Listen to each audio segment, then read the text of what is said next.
Bonjour à tous, est-ce que vous nous entendez Bonjour. Parfaitement.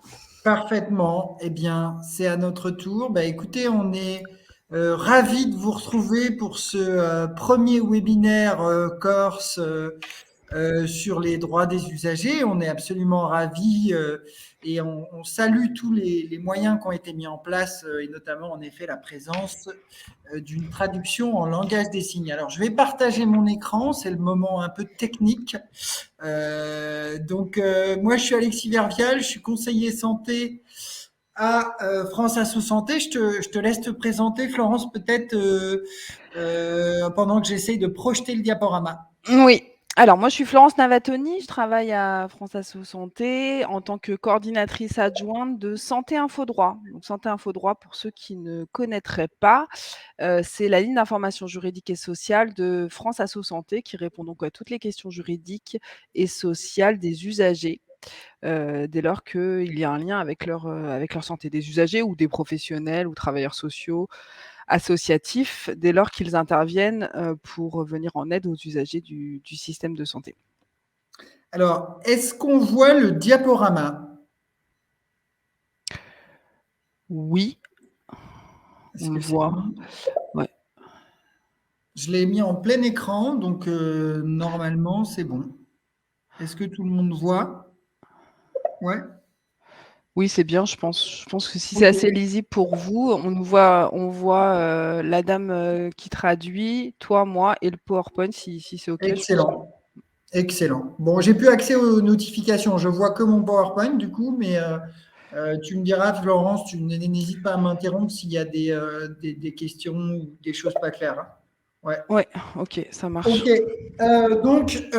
Ravi à tous. Donc, on va vous faire un exercice qu'on va essayer de faire le plus pédagogique possible.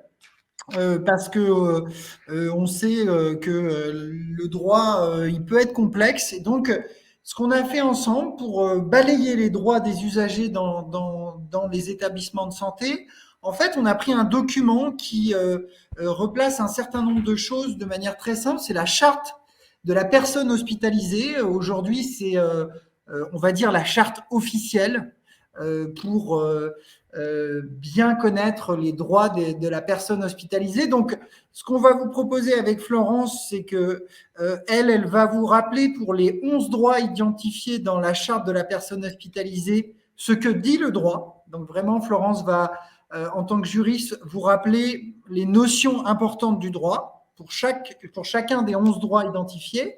Et puis moi, après, j'interviendrai plutôt à la suite de Florence sur vraiment ce qui se vit dans les établissements et vous, en tant que représentant des usagers, ce que vous pouvez faire en tant que représentant des usagers. Voilà, donc vraiment, pour chacun des 11 droits, vous aurez ce que dit le droit et puis vous, ce que vous pourrez faire en tant que représentant des usagers, les points d'attention à avoir, etc. Voilà, donc on va attaquer tout de suite chacun des 11 droits. Vous allez voir, ils sont formulés de manière assez simple pour que vous puissiez vous retrouver. Donc, on attaque tout de suite avec le premier droit, qui, Florence, est quand même un droit vraiment fondamental, c'est celui de choisir l'établissement qui nous prendra en charge. Je te laisse expliciter vraiment ce que veut dire ce premier droit entre nous.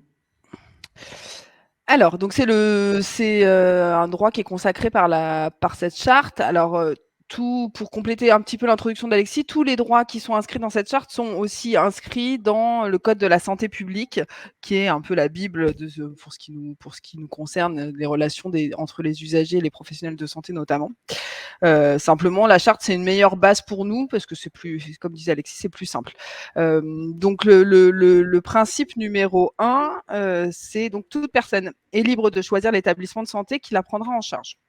Ça, c'est la théorie, évidemment. Mais on n'est pas obligé, on n'est pas contraint par son lieu d'habitation, par exemple. On peut aller dans n'importe quel établissement de santé en France, puisqu'il y a une question quand même de prise en charge par l'assurance maladie, comme vous le savez. Donc, il faut quand même que ce soit contraint par le territoire français. Mais voilà, on peut choisir son établissement de santé. Je sais, et notamment probablement en Corse, qu'il y a des contraintes territoriales, démographiques et de fermeture d'établissements ou de services qui font que finalement, cette liberté de choix n'est pas toujours facile à exercer. Mais néanmoins, elle existe. Elle est consacrée par le Code de la santé publique et elle est à la liberté de tous. On peut également choisir son professionnel de santé. Donc en libéral, ça aussi, ça peut être plus facile à exercer, mais sur le principe, on peut aussi exercer ce choix, cette liberté de choix au sein d'un établissement de santé, sous réserve évidemment des contraintes de continuité du service public et éventuellement de disponibilité, mais le principe existe. Donc, merci Florence pour cet éclairage. Donc, on voit que c'est un droit important, cette liberté. Alors, ce qu'on voit, ce que les représentants des usagers vivent en général, c'est que, comme l'a dit Florence, parfois on a l'impression que c'est pas un choix, parce que finalement, ne serait-ce qu'en termes de kilomètres, on n'a pas envie de faire 100 kilomètres pour se faire hospitaliser. Et donc, la plupart du temps, en fait, soit on va au plus proche de chez soi, soit on va là où on est orienté par son médecin traitant, notamment à qui on a une forte confiance. En tous les cas, pour ce droit, il faut savoir que le représentant des usagers, il a un outil qui est très intéressant. C'est qu'il a un outil qui s'appelle scopsanté.fr, qui est un site web. Je vous invite à aller le voir, puisque ce site est la plupart du temps assez méconnu, malheureusement, mais en fait, en tant que RU, vous avez tout intérêt à aller y faire un tour. D'une part, parce que vous pourrez le donner aux patients de votre établissement, parce qu'il donne un certain nombre d'informations sur la qualité prodiguée par l'établissement de santé où vous êtes en tant que RU. Et donc, en tant que RU, vous pouvez aller voir déjà sur Scope Santé. Donc, ce site, là, je vous ai mis une petite copie d'écran. Et donc, notamment sur Scope Santé, vous avez des pourcentages, des notations de l'établissement sur la qualité des soins, sur la tenue du dossier patient, sur la satisfaction, notamment au questionnaire d'expérience patient qui sont donnés dans l'établissement, etc., etc. Donc là, vous voyez, j'ai mis un exemple pour le centre hospitalier de Bastia. Vous avez la note globale des patients qui ont été hospitalisés et qui ont, par exemple, noté l'accueil, qui ont noté le repas, la chambre, l'organisation de la sortie. Donc ça, c'est un outil pour le représentant des usagers vraiment très utile parce qu'il vous permettra de faire un choix éclairé de votre établissement, puisque vous pourrez aller voir, comparer les notations, les scores de satisfaction de tous les établissements de santé de Corse. Et donc, je vous invite à aller voir, il y a les publics et les privés. Et donc, vous pouvez aller voir sur le site de l'établissement de santé sa notation sur tout un tas de critères. Donc voilà, donc le premier point pour les représentants des usagers, pour que le choix soit vraiment libre, il faut qu'il soit éclairé. Et donc, comment on l'éclaire? Comment on sait qu'un établissement de santé fait de la qualité? Eh bien, on peut aller voir sur ce site qui est gratuit et qui est en libre accès.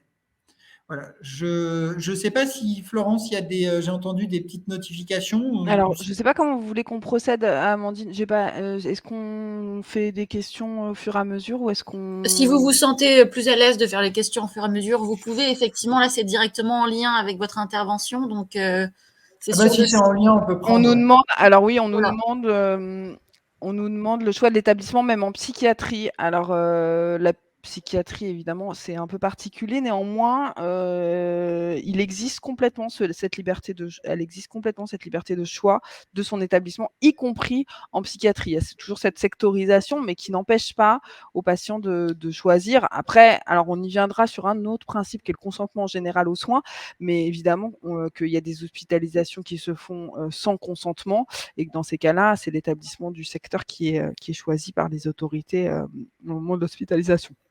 Mais le Code de la santé publique confirme le principe de la liberté de choix d'établissement, y compris en soins psychiatriques.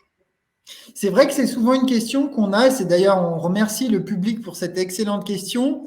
C'est souvent une tension qu'on a en disant oui, mais il y a des soins sans consentement. Oui, mais le Code de la santé publique est plutôt limpide là-dessus, et c'est important de le repréciser. Ouais. Merci à vous.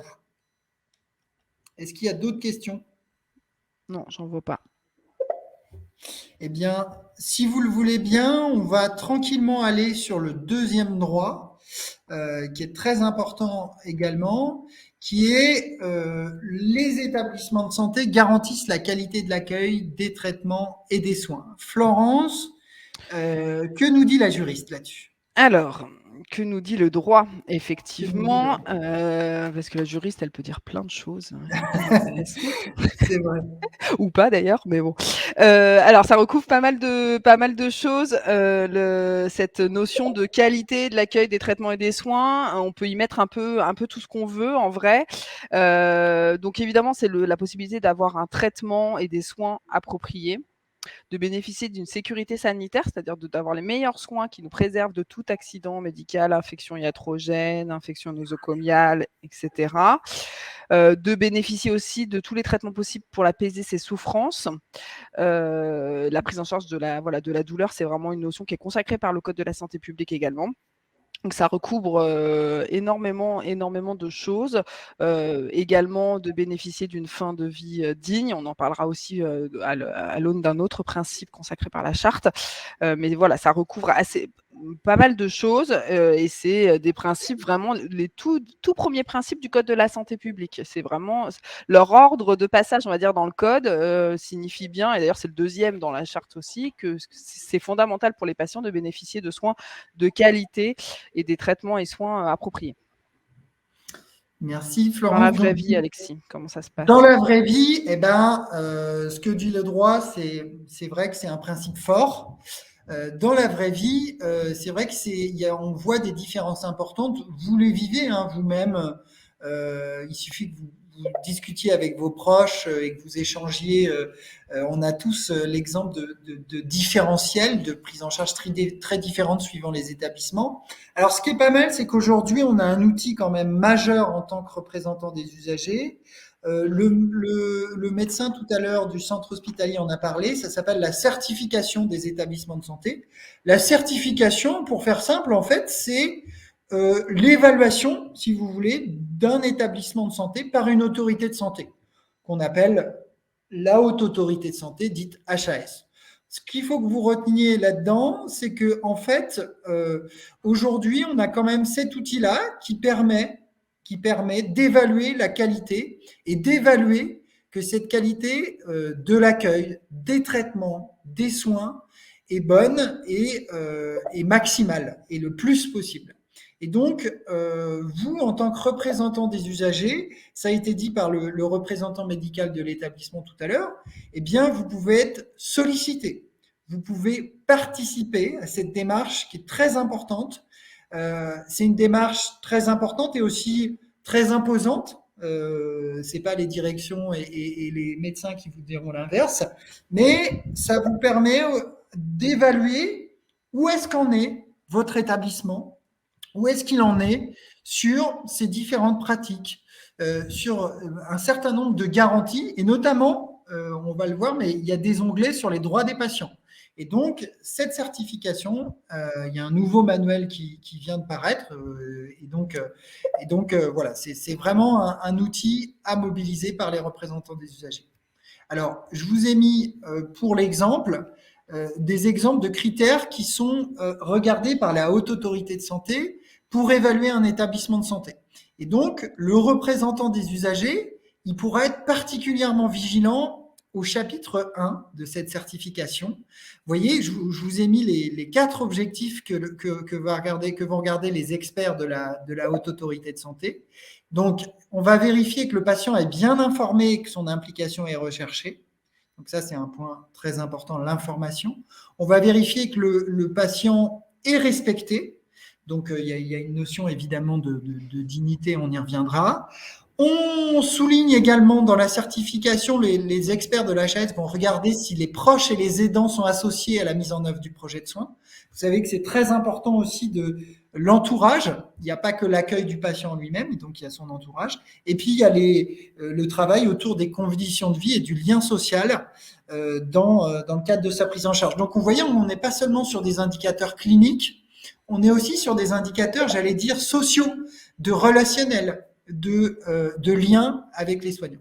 Voilà, je m'arrête de causer, je suis déjà trop long, mais voilà. Je ne sais pas si j'ai entendu des petites bulles, mais je ne sais pas s'il y a des réactions à ce qu'on dit sur cet item. Pas là-dessus, il y a des réactions sur la liberté de Ouais. choix, notamment sur si on cherche, enfin sur la prise en charge des frais de transport lorsqu'on choisit évidemment de se faire soigner en métropole par exemple. Donc ça, c'est vrai qu'il y a une contrainte de prise en charge, c'est ce que disait par l'assurance maladie au niveau des transports. Si un établissement que considère l'assurance maladie comme étant adapté, approprié, plus près de chez soi, il n'y aura pas de prise en charge des frais de transport vers un établissement plus éloigné. Il faudra à ce moment-là prouver que l'établissement plus éloigné correspond mieux aux soins dont on a besoin. C'est pas une mince affaire, c'est vrai, je vous l'avoue, mais du coup, ça, c'est une contrainte. C'est-à-dire que dans les faits, on peut toujours choisir d'aller se faire soigner n'importe où. Ça, c'est le droit absolu. Maintenant, si on réclame une prise en charge de ces transports, eh bien, il faudra prouver que le lieu de soins en question est le plus approprié à son état de santé. Il y a peut-être d'autres questions, mais si vous voulez bien, peut-être on avance un peu pour pas trop dépasser, parce que je vois qu'il est 40 déjà. Et puis on prendra, si on a plein de temps, on pourra prendre plein de questions peut-être à la fin. Voilà. Alors, on a le troisième droit, Florence, un des droits, j'allais dire, les plus centraux, les plus importants, puisque en fait, c'est le droit sur lequel se fondent les autres. Qu'est-ce que tu peux nous dire de l'information donnée aux patients qui doit être accessible et loyale? Alors en effet, le droit à l'information, c'est vraiment le droit principal, je dirais, consacré en la matière. Pour moi, il se décline de 3 manières. Donc là, l'information sur les soins, en général, sur son état de santé. Il y a l'information sur les coûts également, parce qu'il y a une obligation pour les professionnels d'informer sur le coût de la prestation de santé. Et puis, il y a l'accès au dossier médical, qui est aussi une déclinaison de l'information qu'on abordera peut-être plus tard, puisqu'il y a un des droits de la charte qui en parle. Sur le droit à l'information sur les soins, là, dont on parle ici, on est vraiment sur une déclinaison, une information accessible, loyale, adaptée. Très important, adapté. On peut le voir là avec l'interprète qu'on a aujourd'hui. Il faut évidemment, le curseur, c'est pas du tout ce que le professionnel a envie de donner comme information. C'est ce que le patient, lui, peut comprendre de l'information qui lui est donnée. Donc ça veut dire l'information, elle doit être donnée lors d'un entretien individuel, à l'oral. Les écrits, par exemple, c'est pas de l'information. Un écrit, c'est une information complémentaire à une information orale. Mais l'information doit d'abord être orale, le texte le précise clairement. Et un écrit, donner une feuille avec l'information sur ce qui va se passer lors de la chirurgie n'est pas du tout remplir son devoir d'information pour le professionnel de santé. Et ça, c'est très important. Je pense que les représentants d'usagers doivent avoir ça, bien ça à l'esprit. Elle doit évidemment, qui est destinataire de cette information? L'usager. Et puis éventuellement les titulaires d'autorité parentale pour les mineurs, les tuteurs lorsque la personne est un majeur protégé. Et l'usager peut se faire accompagner de sa personne de confiance. Et lorsque l'usager est hors d'état d'exprimer sa volonté, c'est la personne de confiance qui sera informée, et éventuellement les proches, enfin si elle a été désignée, et puis éventuellement les proches. On peut choisir aussi de ne pas être informé. On a le droit de dire non, je veux pas savoir, je préfère être ignoré, mon état de santé. Ça, c'est un droit absolu. Et puis sur l'étendue de l'information, ça porte sur le texte est assez complet, hein. Investigation, traitement, action de prévention, utilité, urgence éventuelle de l'intervention, conséquences, risques fréquents ou graves, normalement prévisibles. Donc voilà, il faut qu'on imagine tout. Et puis les solutions possibles et les conséquences prévisibles d'un refus. C'est-à-dire qu'on peut refuser les soins. Et qu'est-ce qui va se passer si jamais je refuse? C'est pas parce qu'on refuse qu'on n'a plus le droit à l'information. Donc ça, c'est vraiment c'est très large. Et puis, quand il y a eu un accident médical, il y a aussi l'information il y a eu un accident, voilà ce qui s'est passé, pourquoi ça s'est passé. Je t'en prie, Alexis. Donc moi, en complément de Florence, ce qu'il faut savoir pour le représentant des usagers, Ce qu'il faut, c'est que bien vérifier que les patients soient informés, notamment sur la phase de diagnostic. On sait que le diagnostic initial, notamment dans le cadre de maladies graves, c'est un moment difficile. Sur l'annonce d'une maladie grave. Et donc, le représentant des usagers, il peut regarder que l'information donnée aux familles, elle est au bon moment, au bon format et au bon endroit. C'est-à-dire que voilà, il peut y avoir des manières, ça se travaille, donc ça fait partie évidemment de la formation des professionnels de santé, mais voilà, il y a vraiment le représentant des usagers, il peut regarder comment est faite cette information. Voilà. Donc ça, c'est important, notamment dans le cadre de la maladie grave, qui sont des annonces difficiles. Le deuxième point, c'est que les professionnels ils puissent faciliter la compréhension des informations. On sait que un des écueils pour les professionnels, c'est de parler trop technique, de parler avec des termes médicaux qu'on ne comprend pas. Et donc, on a un vrai sujet, et ça, les représentants des usagers, ils peuvent y travailler, avec des modes de communication et d'information adaptés, notamment en handicap. On le voit aujourd'hui avec le langage des signes, mais c'est des trucs tout bêtes, mais ça peut être également sur des brochures d'information. Ça peut être la taille de la police pour des gens qui sont malvoyants, etc. Voilà, donc je m'arrête là-dessus. Je ne sais pas s'il y a des réactions, mais plutôt à la fin, là, comme peut-être on a moins de temps.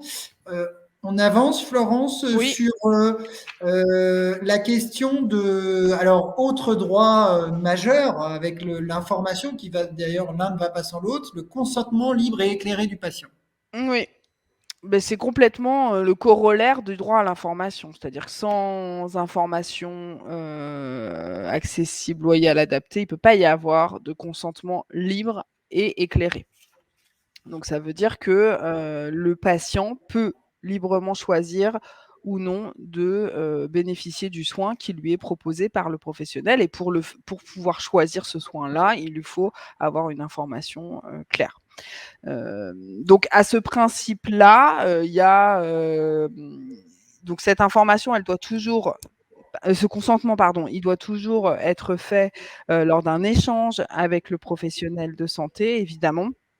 C'est important et il est indispensable. C'est-à-dire qu'il est impossible de délivrer un soin à un patient qui ne l'a pas consenti, sauf évidemment certaines exceptions, comme les cas d'urgence ou d'impossibilité de recueil du consentement. Quand je parle d'impossibilité de recueil de consentement, il faut quand même toujours aller le rechercher, ce consentement, en prenant en compte d'éventuelles directives anticipées, en consultant la personne de confiance ou les proches.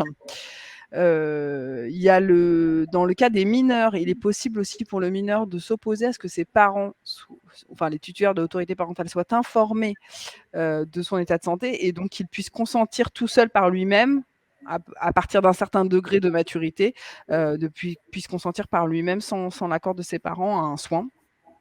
Et puis il y a évidemment toujours les soins psychiatriques sans consentement, qui sont des soins effectivement, qui sont les seuls soins qui peuvent être imposés à une personne qui n'est pas protégée juridiquement ou qui est consciente, on va dire. Et c'est très encadré par les textes, mais ça existe, une hospitalisation sans consentement ou en tout cas des soins psychiatriques sans consentement. Ça fait partie des exceptions prévues par la loi et ce consentement, il doit être délivré évidemment avant tous les soins et il est rétractable à tout moment. On peut à tout moment, même sur la table d'opération, dire non, je veux plus. Merci. Moi, je voulais juste dire sur ce droit, c'est pas un petit sujet parce que en fait, aujourd'hui, on se rend compte avec le développement des maladies chroniques que c'est un droit, mais c'est aussi une des conditions, le consentement, de la bonne acceptation des traitements. Je m'explique. Aujourd'hui, les maladies s'étalent de plus en plus dans le temps, elles se chronicisent. Il y a de plus en plus de pathologies, par exemple cardiovasculaires, diabète, etc., où vous devez vivre avec la maladie. Et finalement, le consentement, il n'a jamais eu autant d'importance. Parce qu'on voit que, notamment, les patients qui ne consentent pas aux soins ne prennent pas leur traitement ou ne voient pas l'intérêt d'aller vers les soins, etc., etc. Donc, plus que jamais, l'acte de soin, il doit être fait en participation avec le patient, en ce qu'on appelle en décision médicale partagée. Ça veut tout dire, hein, c'est un échange entre le médecin et son patient. Et plus que jamais, en fait, on a besoin du consentement et de l'adhésion du patient pour formaliser et pour qu'il y ait un partenariat dans les soins. Évidemment, le rôle du RU, c'est de travailler cette question-là, c'est de travailler aussi. Vous connaissez certainement les deux dispositifs, la personne de confiance et les directives anticipées. En général, c'est pas forcément connu par les patients en direct, donc en tant que RU, je peux faire le lien et je peux présenter ces dispositifs qui sont absolument essentiels. Voilà, donc on avance peut-être. Oui, sur le même thème, en plus, les deux prochains droits sont liés, les deux prochains droits énoncés par la charte sont liés à cette question du consentement. Puisque le 5e principe, c'est un consentement spécifique est prévu pour certains actes. Donc c'est le cas évidemment des questions, enfin évidemment, non pas évidemment, mais enfin c'est le cas en tout cas du prélèvement d'organes, où il doit y avoir un consentement écrit et parfois même devant un tribunal. C'est le cas de l'IVG, interruption volontaire de grossesse. On avait dit pas d'acronyme IVG, je pense que ça passe. AMP pour l'assistance médicale à la procréation et tout ce qui relève des diagnostics prénataux ou des diagnostics génétiques. Donc pour tous ces actes-là, il faut un consentement un peu plus poussé, écrit. Et c'est le cas évidemment aussi, et ça c'est le principe numéro 6 de la charte, pour les recherches biomédicales. Qui sont quand même des actes très particuliers, puisqu'on est bien souvent sur des médicaments en cours d'évaluation, par exemple, et donc du coup il faut s'assurer que les usagers sont bien informés de tous les risques qu'englobe une telle démarche thérapeutique. Ok, donc tu as vu Florence, je suis passé au 6 directement puisqu'on était justement sur la recherche biomédicale. Très bien. Ouais, voilà. Vas-y, je te laisse compléter. Donc sur les consentements, on a bien vu avec Florence que en fait il y a une espèce de formalisation spécifique du consentement pour ces actes dont on voit bien qui sont très particuliers. Ce que vous pouvez faire en tant que RU, c'est rencontrer les équipes et puis vous renseigner notamment sur les modalités de consentement, comment elles se déroulent dans votre établissement de santé si cet établissement fait les actes qu'a mentionné Florence qui ont un consentement bien spécifique. Donc vous, en tant que représentant des usagers, c'est vous assurer que le consentement est bien fait et voilà, et éventuellement écouter les usagers, écouter ce qu'ils ont à dire et comment ça s'est déroulé sur ces consentements spécifiques, sur ces actes qui sont bien spécifiques. Voilà, donc pas plus de conseils là-dessus. C'est des actes quand même vraiment très spécifiques et donc qui nécessitent une attention particulière. Florence, sur le 7e droit sur 11, un droit un peu spécifique également, finalement, qu'on n'a pas l'habitude de mentionner, mais la personne hospitalisée peut à tout moment quitter l'établissement. Oui, ça paraît évident comme ça, mais c'est vrai. On peut sortir librement d'un établissement, sauf toujours contraintes liées aux soins psychiatriques, mais on peut toujours quitter l'établissement. Il faut être très vigilant aux décharges de responsabilité qu'on se fait signer aux patients quand ils sortent, contre avis médical, puisque finalement, juridiquement, ça n'a pas de valeur, hein, puisque s'il y a eu un accident médical, c'est pas parce que le patient est sorti de l'établissement que la responsabilité de l'établissement ne pourra pas être engagée en raison de cet accident médical. Donc voilà, c'est plutôt une pression qu'autre chose qui est mise sur les patients, qui sont évidemment libres de sortir à tout moment. Et même s'ils sortent contre avis médical, il faut évidemment veiller à ce que leur sortie d'établissement, enfin ce que les conditions d'accueil au sein du domicile soient réunies, ou en tout cas permettre de les organiser de sorte que le patient ne se retrouve pas seul chez lui sans soins à domicile s'il en a besoin. Merci. Alors, on va pas se le cacher ici dans ce webinaire. La sortie, c'est un moment critique pour le parcours du patient. En vrai, quand on a vu que tout à l'heure sur Scope Santé, vous aviez tout un tas de thématiques. En général, les thématiques les moins bien notées sur Scope Santé dans les établissements de santé, c'est la sortie. C'est un point critique. La certification des établissements de santé, d'ailleurs, l'a bien relevé. Elle regarde ça. Pourquoi ? Parce que en fait, c'est un moment de transition entre là où vous êtes hospitalisé et votre domicile. Et c'est là où la transition se passe en général pas très bien parce que des fois, il y a un manque de communication entre l'hôpital qui vous hospitalise et votre domicile, vos professionnels de ville qui prennent le relais. Et donc, ça se traduit parfois par des sorties un peu rapides, par exemple le vendredi soir, de personnes âgées où des traitements sont pas prêts. La personne, parfois, on a eu des cas comme ça où la personne ne sait même pas quel traitement elle a, quel traitement a été modifié pendant son séjour hospitalier. Et donc, les représentants des usagers, le conseil à donner ici, doivent être très attentifs sur notamment les changements de traitement réalisés lors de l'hospitalisation. Est-ce qu'on a bien expliqué à la personne les actes qui ont été prodigués? Est-ce qu'on a bien expliqué à la personne qui sort les changements de traitement qui ont été effectués? Est-ce qu'on a bien expliqué à la personne qui sort si son matériel à domicile, s'il y a par exemple des lits médicalisés ou des dispositifs médicaux, est-ce qu'elle a tout ça de préparé quand elle va rentrer chez elle et que la transition est bien assurée? Donc on a un vrai sujet et c'est des sujets qui pourront être étayés pour le représentant des usagers à travers des enquêtes. Donc ça, vous pouvez vous rapprocher de votre direction qualité pour faire des enquêtes auprès des patients pour voir comment ça se passe. Donc on enchaîne. Ouais. Un droit central, Florence, peut-être même en l'époque actuelle avec les complications budgétaires des établissements de santé et les baisses des effectifs, un droit très important qui est la personne est traitée avec égard, avec dignité. Qu'est-ce que tu peux nous en dire sur le plan du droit ? Eh bien, je pense que là, on recouvre trois éléments importants, qui est le respect de l'intimité, le respect de la dignité et le principe de non-discrimination. Voilà, ces trois, pour moi, ça regroupe ces trois, avec égard, ça regroupe ces trois notions-là qui sont consacrées par le Code de la santé publique, par le Code pénal, par le Code civil.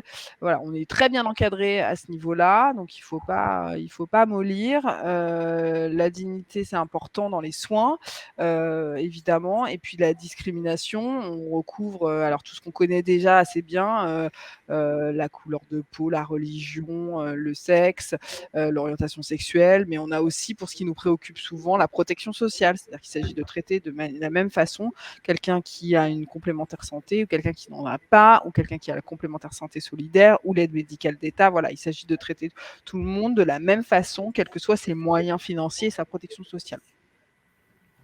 Merci Florence. Alors, je ne sais pas si tu vois l'heure, mais on est à 58.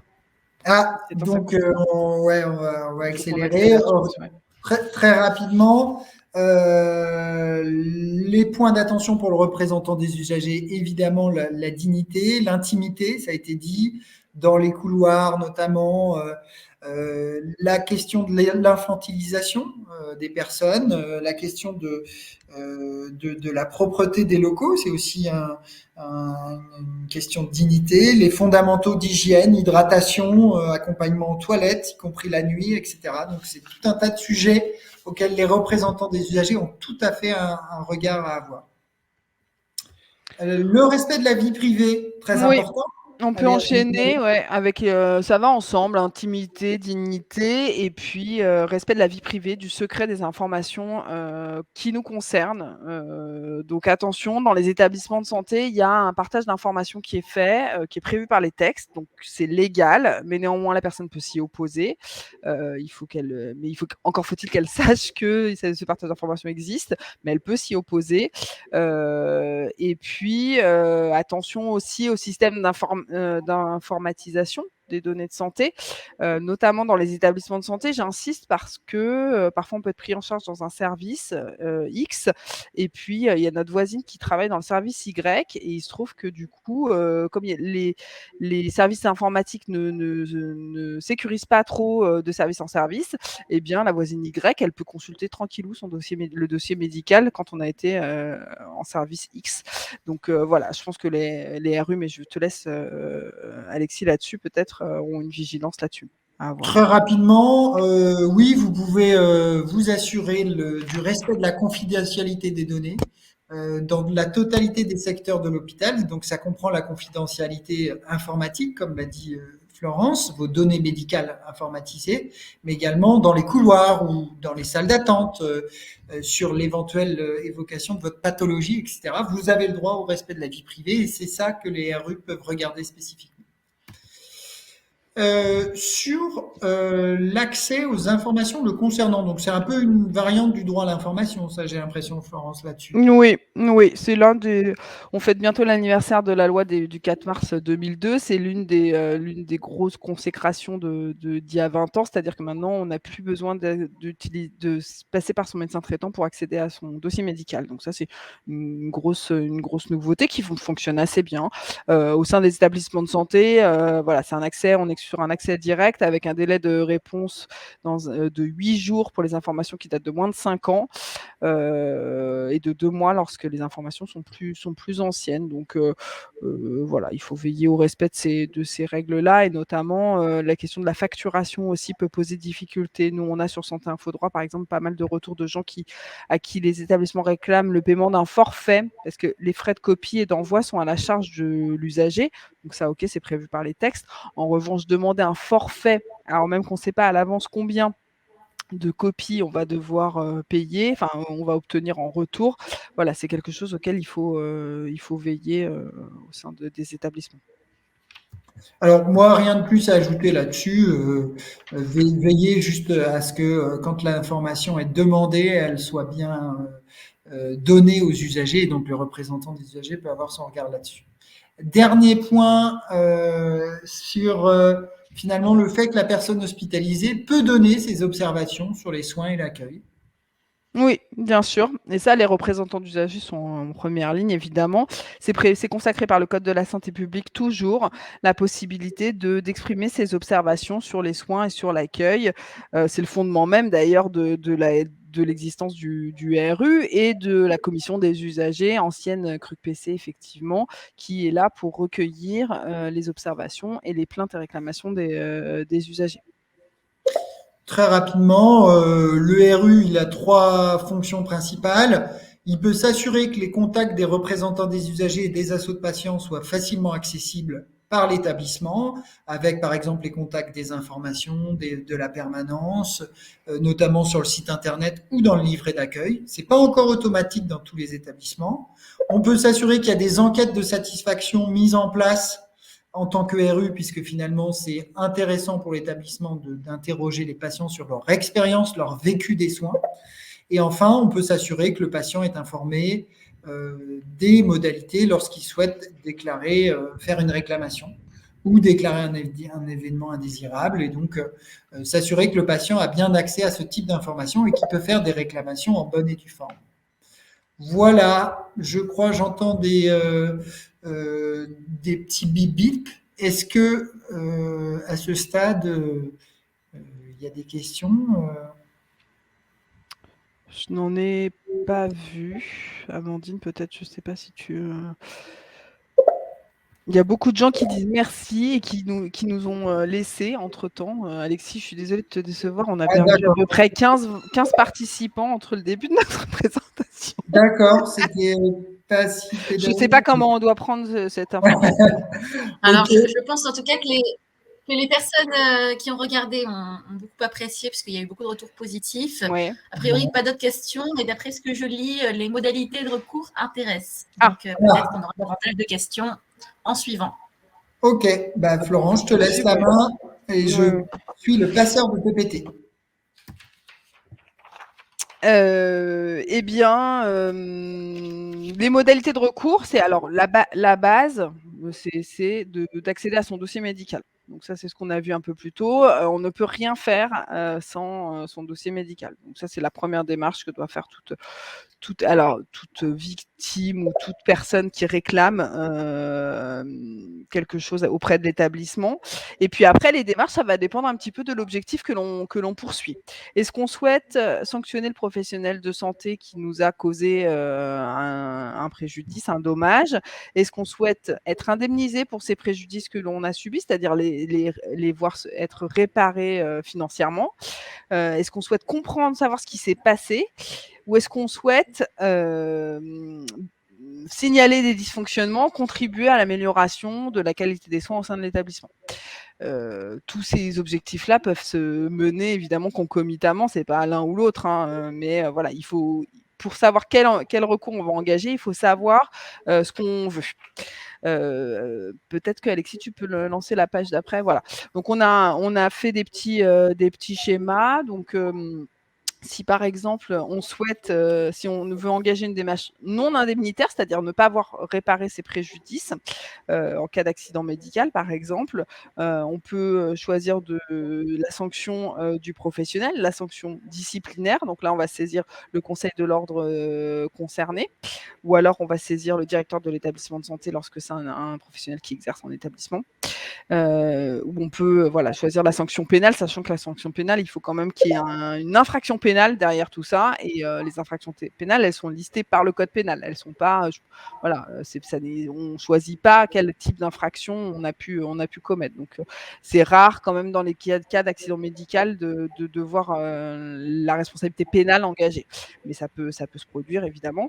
Et puis on peut choisir de mettre en évidence les dysfonctionnements et de favoriser l'amélioration des pratiques. Et donc là, la commission des usagers, par exemple, c'est évidemment l'instance la plus pertinente. C'est aussi le cas du conseil de la vie sociale lorsqu'il y a un accident qui se produit dans un établissement social ou médico-social, ou de saisir la personne qualifiée également. Et puis, on peut toujours mettre en copie, évidemment, l'agence régionale de santé qui est pleinement concernée par ce genre de dysfonctionnement. Et puis, on peut choisir aussi concomitamment d'ailleurs, de voir réparer ses préjudices, c'est-à-dire d'obtenir une indemnisation financière qui vient vous replacer dans la situation dans laquelle vous étiez avant l'accident.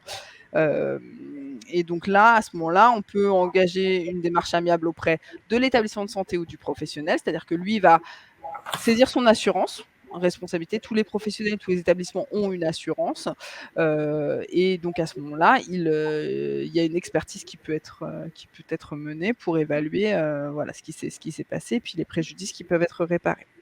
Et puis, on peut aussi saisir la CCI. Je ne sais pas si vous connaissez, Commission de conciliation et d'indemnisation des accidents médicaux. Ça, c'est une instance qui se saisit, qui est gratuite, qui permet d'avoir une expertise gratuitement.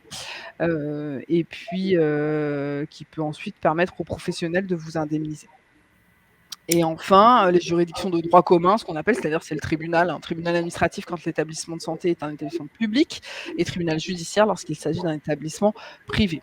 Pour tout ça, il faut évidemment, dans la mesure du possible, être accompagné, donc soit par une association spécialisée, il y en a au sein de France Asso Santé par exemple, et soit par un médecin conseil ou un avocat spécialisé, évidemment. Souvent, il faut les rémunérer, donc il faut dans ces cas-là peut-être voir si on n'a pas une assurance protection juridique qui permettrait de financer ce genre d'accompagnement. Un réflexe ? Un réflexe toujours. L'ayez toujours en tête, Santé Info Droit. Je vends ma crèmerie. Nous vendons notre crèmerie. Santé Info Droit, c'est donc la ligne d'information juridique de France Asso. Et on est ouvert tous les après-midi. Et donc, on répond à toutes les questions juridiques en lien avec la santé. Donc, il ne faut pas hésiter à nous saisir par courriel ou par téléphone. Et puis, à consulter les fiches pratiques qui sont grand public, puisqu'elles sont accessibles sur le site internet de France Asso Santé. Et il y en a plus de 80. Donc, vous devriez pouvoir trouver votre bonheur. Elles sont mises à jour le plus possible. Donc voilà. Voilà, écoutez. Florence, Alexis, pour ces interventions très claires. Les participants nous ont demandé en nombre si le PPT allait être diffusé. Est-ce que nous pourrons le transmettre aux spectateurs? Eh bien non. Pas du tout. Non, non, mais si, on Très pourra le bien. donner sans problème. Non, non, on pourra le donner sans problème, évidemment. Ok, top. Bon, ben déjà, premier point qui, je pense, va contenter beaucoup de monde. Vous voyez les petits pouces apparaître.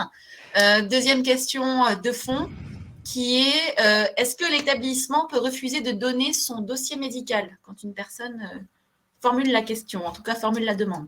Non, non, pas du tout, pas du tout. Il n'y a aucun cas dans lesquels il peut refuser de l'accès au dossier médical d'une personne directement concernée. Après, il y a quelques circonstances particulières. Par exemple, il peut proposer que ce soit fait par l'intermédiaire d'un médecin. C'est pas obligatoire, mais il peut proposer que ce le soit parce qu'il considère que les informations sont un peu délicates à délivrer comme ça de manière brutale. Il y a quelques éléments qui ne sont pas accessibles, comme les notes personnelles des médecins, par exemple, ou les informations qui concernent les tiers. Par exemple, dans les cas d'hospitalisation psychiatrique, il peut être retiré du dossier médical les éventuels signalements des tiers qui ont mené à l'hospitalisation, des choses comme ça. Mais toujours, le dossier médical est accessible à la personne concernée, y compris à ses ayants droit lorsqu'elle est décédée, en tout cas en partie. Et elle est accessible évidemment par les titulaires de l'autorité parentale pour les mineurs et puis par le tuteur lorsque la personne est sous mesure de protection. Ok, merci Florence. Une remarque de la part d'une spectatrice qui est que donc un manque d'accessibilité au niveau des soins persiste pour les personnes sourdes et malentendantes. Dans tous les cas, nous, au sein de France Asso Santé Corse, et même je pense au sein de France Asso Santé, nous avons en tête cette donnée et ce constat. Donc, nous faisons en sorte, justement, par le biais d'un webinaire comme celui-ci, et aussi par d'autres actions, nous faisons en sorte d'essayer de promouvoir une meilleure accessibilité. En tout cas, on note que c'est un enjeu actuel du système de santé. Je remercie encore une fois Alexis et Florence pour ces interventions très claires qui, je pense, ont beaucoup aidé. En tout cas, Merci beaucoup guidé nos spectateurs. Je vous propose du coup de quitter la scène et je vais rappeler Madame Poli pour conclure ce webinaire. Merci.